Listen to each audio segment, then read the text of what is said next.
I stand on behalf of the entire student body to thank the Duu Student Union in Accra chapter for the furniture given to us to support our academic activities in the school. We promise to use them judiciously and efficiently. Our first thanks goes to the entire union body, most especially the union president, Mr. Bukari Zakaria, second vice president, Paul Issa, thirdly, welfare chairman, Mohammed Disi, and the last financial secretary, who is the person of Mohammed Seydi. In fact, we are most grateful for the items, although we still have some challenges which we still need your help most. Most especially, our doors and windows are all broken, and it paves way for animals to find their way in as their habitat, of which we spend most fractional time to clean their droplets and urine, which affects our instructional hours, and we are still counting on you as our fathers, brothers, you or some philanthropists to come to our aid in order to improve on our academic activities. Once again, we say thank you, and may the Almighty replace 100 times of what is given. Thank you. Thank you for staying with us. That was students of Duu Primary and Junior High School. And I have with me in the studio one of our superstars, who's a former student of Duu Primary and Junior High School. And he says that they used to sit on the floor to study. And 2024, they're still sitting on the floor. Yeah. My guest is Muftau Abdul Nabila. Yes. Muftau. Yeah, Siri, thanks for having me. Yeah. I saw the pictures, the videos, and everything about the school, and it's been quite disheartening because I recall back the days that I started school. I went to school quite late. I was about 10 years when I started school. So I can remember every single thing that I experienced when I went to school. We started studying on the floor.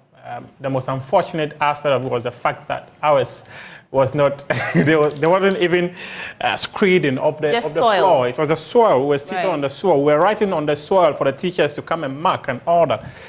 And 20 plus years on, the students are still sitting on the floor to study. And it's quite unfortunate that at this stage where we have people who have risen into some powerful positions in the country, they can't still influence. No, okay, so I am doing my bit because my colleagues and I, who are all from Duu, decided that we should put together some resources so that we can at least get some furniture for the school. In fact, there was a point where this school, its roof were completely removed. Wow. And when it rained, there was absolutely no way they were going to have instructional time with their teachers. So we put together resources to get some roofing sheets for it to be roofed. So who's your member of parliament? If the state of this school has remained the same for over 20 years, what are your leaders doing? I mean, you've done something, but... Well, the leaders, and it's quite interesting.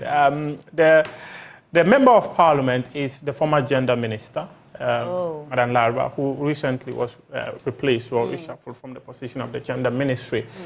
And I even think that even the Madam Larva, her office is quite lower because the vice president himself is from there. His mother's village. His mother's village is just 5 minutes drive away from that village. Okay. So I think when he's going to his mother's village, he sees the school very well. I recall about 4 years ago when I decided that I was going to get into the office of the vice president to seek for support. And in fact, I had people in his office tell me that it was something that they were going to do. 4 years on, it hasn't been done. I remember, I don't know whether if the vice president himself is very much aware of this, because I spoke to people in his office who were all willing to get the school fixed, give us furniture. In fact, they asked me for data. They asked me how much one furniture was going to cost. I gave them the details. But as we speak, that hasn't been done. So Duu students decided that, okay, then let's come together and put together resources. One furniture, we've got one for 300 Ghana cedis. The gentleman was magnanimous enough to cut down the price for us, because he told us one was 350 cedis. These are metallic ones. He told us one was 350 cedis, but he will give us one for 300 Ghana cedis. Okay. So we were able to put together about 6,000 Ghana cedis. He gave us 20, and that can cater for only 40 students. Right. And the population of the school is about 1,000 plus. JSS alone is 130. So to cater for the JSS alone, we need a little over 35,000 Ghana cedis to be able to get the furniture for them. And when that happens, what becomes of the primary case? What are they also going to sit on to study? Like I mentioned, when I was there, we were sitting on the floor. We were writing on the floor for our teachers to mark. 20 years on, they're still sitting on the floor. Which is why I think what you're doing is admirable. But of course, you cannot do it alone. Yes. And you need help. So we do need help. What do you need? And how can benevolent people reach out to you so that we fix this issue? Okay, at Duu. At Duu. Duu. Say Duu. Duu. It's okay. Okay, so we are a group. We are a group known as Duu students, and we have a leader. He's called Bukari Zakari. In fact, it was his idea that we all decided to come together and gather the resources. Right. Though I had taken the initiative about 4 years ago, trying to speak to people in authority to help. It didn't come. And in fact, I remember when I did it, I called him and told him that, senior man, this is what I'm trying to do. And he actually said it was a brilliant thing for me to do. I thought I could get the office of the vice president to fix it, but that hasn't been done. And we've been able to get like 20 for them. So if people out there who have seen the school, who have seen JSS students sit on the floor and study, and they're willing to help us get furniture for the school, we'll be extremely grateful. So my phone numbers are quite active, and 054-9126-905, 054-9126-905. If you can give me a call and come to our aid. In fact, if 20 years ago people were sitting on the floor, 20 years on, I'm sitting on television talking from that very school. What it actually means is that those young children over there very soon could be the future leaders of this country. So we need the right support to be able to give them the perfect environment for them to study. Right. I think you're doing a good job. Please, if you're touched, help Muftar Nabila and his friends to provide infrastructure. Please mention your number again. 054-9126-905. Right.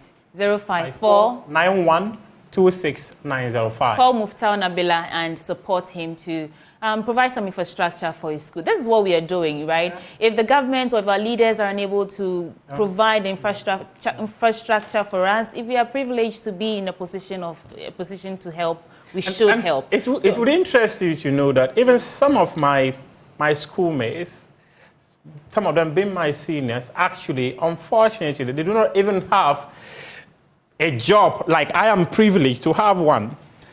They do menial jobs out there. Some of them are gardeners. Some of them are cleaners. However, they were still able to contribute for us to be able to get this. So I think that people in authority should come to our aid and help us put our school in order, put it in the right shape. Right. Thank you so much, Nabila. I wish you all the best. Thank you for having me. I'm extremely grateful. Thank you. Superstar, right. But up next, we're going to tell you about Agri's 84th Speech and Prize Giving Day. Please don't touch that dial.